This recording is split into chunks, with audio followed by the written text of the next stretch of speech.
Hey guys, so we've talked about graphing solutions of equations. So looking to see if two lines intersect, if they're parallel, if they end up being the same line. Well, we can do the same with inequalities, but we're going to start small and we're just going to start with graphing one inequality at a time. So it says graph the solution set for 6x plus 3y is less than -9. Okay, when we go to graph, I know that this is a linear function because x and y, they both are to the first degree. So this is a linear inequality. So since it's linear, I'm going to use slope-intercept form just like we would before. So I start off 6x plus 3y is less than -9. Okay, so I'm going to solve for y, slope-intercept form.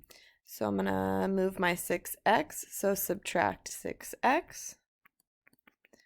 So I get 3y is less than -6x minus 9. Okay, so I need to cancel out my 3. So 3 times y, so I'm going to divide each of my terms by 3. So y is less than, so -6 divided by 3, so -2x, and -9 divided by 3 is -3. So now that my y is isolated, I have my slope, mx plus b. So slope is usually rise over run. So what can I put this over that won't change it? -2, well, I can put it over 1. That doesn't change anything. So -2x minus 3. Okay, so when we go to graph these, it's very similar to how we're going to start the same way that we graph an equation. So we're going to start by plotting our y-intercept. So my y-intercept is -3. And then I'm going to use my slope. So the slope, rise over run, so -2. So that actually means we're going to go down 2, +1, right 1, down 2, right 1. I'm out of room, so I'm going to go ahead and work the opposite direction. So +2 and left 1. Okay, now before you draw your line, this is where things are going to change a little bit. Because remember when we had inequality solutions, when we graphed them on a number line, it was like the open dot, closed dot thing? Yeah, well, the same thing applies here. I need to figure out if the solutions on my line are actually solutions or not. So if it's less than, that should be open. So to represent that, when it's greater than or less than, the boundary line, the line, should be a dashed line. That represents that it's going to be all the solutions either less than the line or greater than the line, but not including the line. So we represent it using a dashed line. If it's equal to, so if those points are included, we make it a solid line. So with this inequality, it is less than. So these points are not included. So I am going to create a little dashed line. Up 2 over 1. Okay. So when you have an inequality, remember it had lots of solutions, all the stuff greater than or less than that. So when I'm looking to see where are my solutions are all the y's less than. So if you look at your line, think about where do we want to shade? So if it's less than, we want to shade below the line. Can you clearly see where below the line is? If you put your pencil, if you lay your pencil across the line, think about it. If you were to move it down, which side would you be on? Well, this side is below the line. So everything below the line is a solution. Okay, if you've got leftover time, okay, lots of stuff dealing with algebra, you can check your work. So if I want to check it, I'm going to pick a point within this area to make sure it works. So I'm going to pick this point. So what's this point? So -3, -3. -3, -3. Yeah, I know you can barely see that. But if I plug it in, it should work. So I'm going to plug it back into my original. So 6 times -3 plus 3 times -3. Is that number less than -9?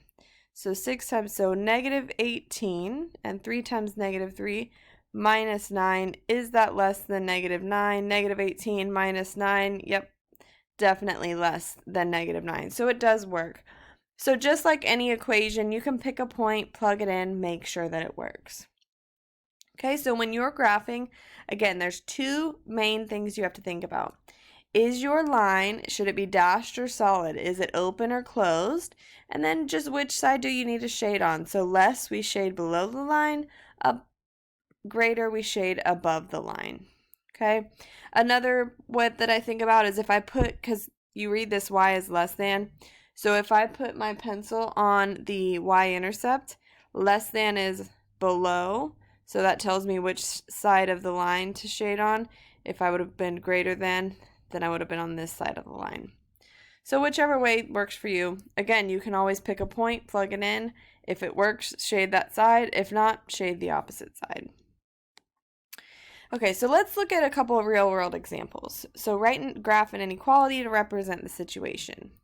So Melissa's daughter went to Target and bought $1 or $2 items from the one spot area. Oh, I love that area. She wants to spend less than $20 at Target. Okay, so what is she buying? So she's got $1 or $2 items. Okay, so $1 items or $2 items.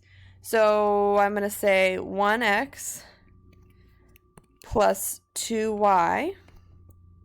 So 1 representing my $1 items, 2 representing my $2 items. And what do we want to spend? She said less than $20. You can get a lot of little stuff in that area for 20 bucks. Okay, so I have my inequality. Now I want to graph. All right, well, this is definitely not in slope-intercept form. So that's where we need to start. We need to isolate this y. So let's go ahead and move over x. So I'm going to subtract 1x. So 2y is less than, so I've got mx plus b. So negative 1x, I want to write that first, and then followed by my positive 20. But again, we're going to solve for y, so we're going to divide everything by 2.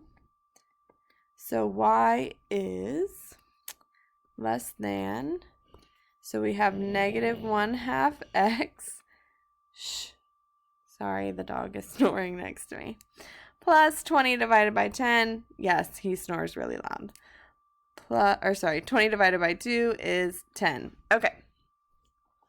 So, that's not the only way that we could graph this, but it'll still work.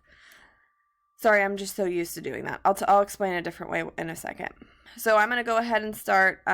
First, I want to label my axes. So my x-axis is representing my $1 items. My y-axis is representing my $2 items. Okay. So I'm going to graph my y-intercept at positive 10. 1, 2, 3, 4, 5, 6, 7, 8, 9. Ooh. 10, I think. But we can buy 10 $2 items. But if we just bought $1 items, it'd be 20. So that wouldn't fit. So I'm going to go ahead and number by 2s. 2, 4, 6, 8, 10.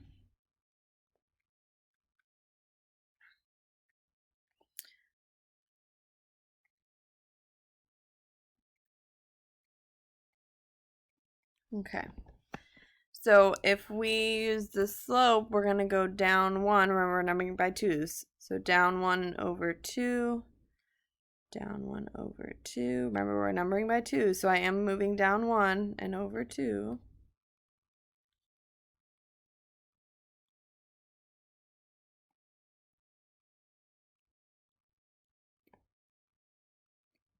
And perfect, because the maximum number of items would have been 20 $1 items.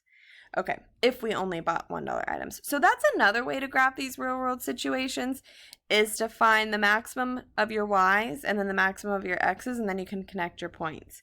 Now again, do we create a solid line or a dashed line? Well, it's all about the inequality. So it is less than. So these are not inclusive because she doesn't want to spend all of her $20. Maybe she wants to go get something at Starbucks afterwards. Who knows? So it's going to be a dashed line, and everything less than, so everything below that line is a solution. Okay? So everyone make a question that corresponds with our graph. How many things could you ask about Melissa's daughter's shopping trip?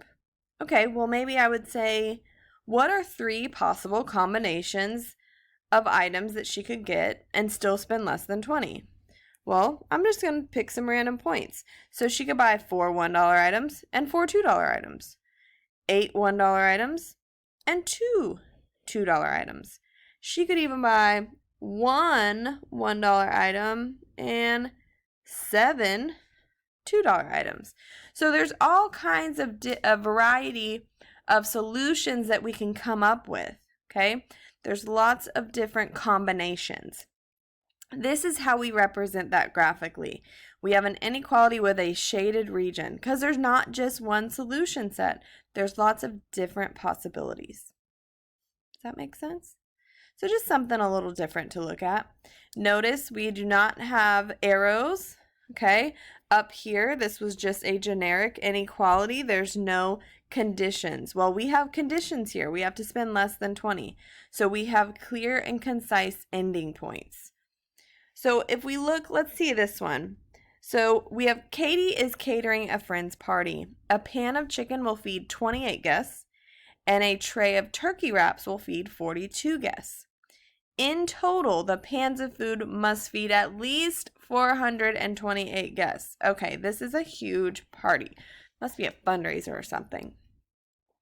So let's use that information to create an inequality. So again, I'm going to go back and highlight what's important. So a pan of chicken will feed 28 guests. So chicken, 28 guests, so 28 per pan of chicken, so 28C. And then we've got turkey wraps will feed 42 guests. Okay, so plus 42T. And we must feed, now here's the key word, at least 428 guests. Okay, so if we're spending, so I know it's going to be something 428. So if it's at least 428 guests, let's see. So can I feed 428? At least 420, yes. So that I know it's going to be an equal to. And at least, so can I feed less than 428?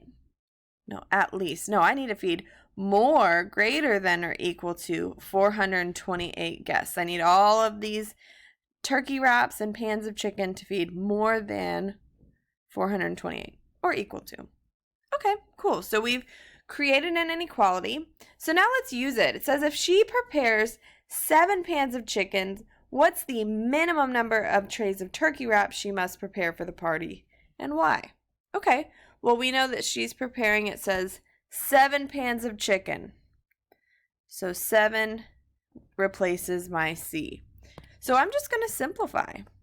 So 28 times C, 28 times 7 plus 42T is greater than or equal to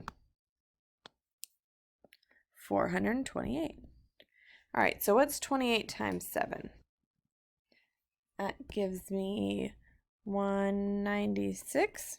Okay, so plus 42T is greater than or equal to 428.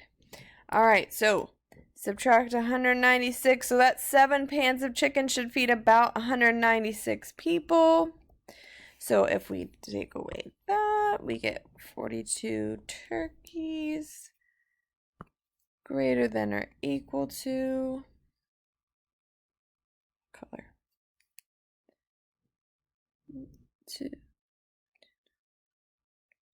232.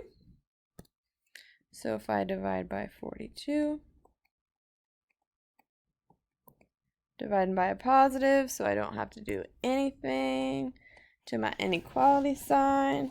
Let me check my math with a calculator. Heaven forbid I'm wrong. So 428 minus 196. Perfect. Divide that by 42. Let's see, does it go in evenly? It does not. 5.52, and I am rounding. It is approximately 5.52. So let's come back to the question.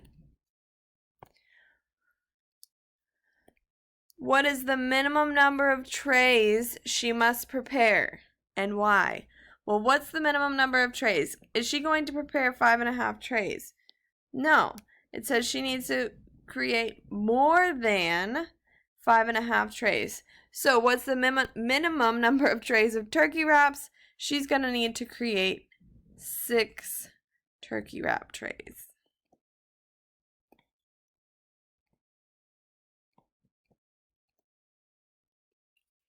And it did say why. Because 5 will not feed enough people.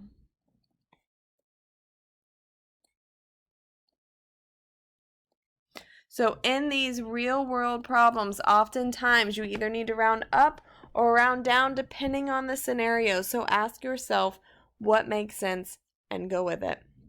All right, let's go try some practice. Let me know if you need any help.